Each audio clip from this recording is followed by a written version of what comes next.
Yeah, yeah, and I think that's, to your point, the theory and practice, two different things.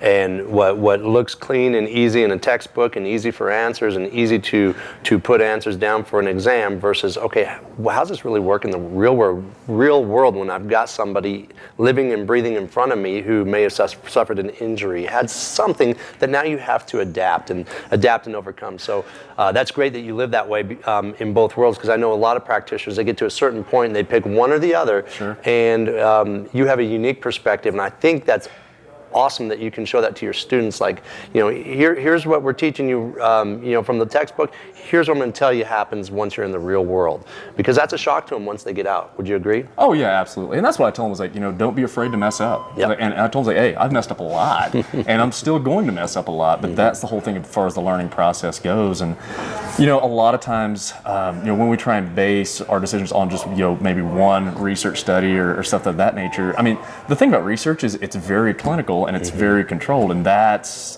the charm in it, is because you can isolate certain variables to see if that's helping make the change that we're trying to make.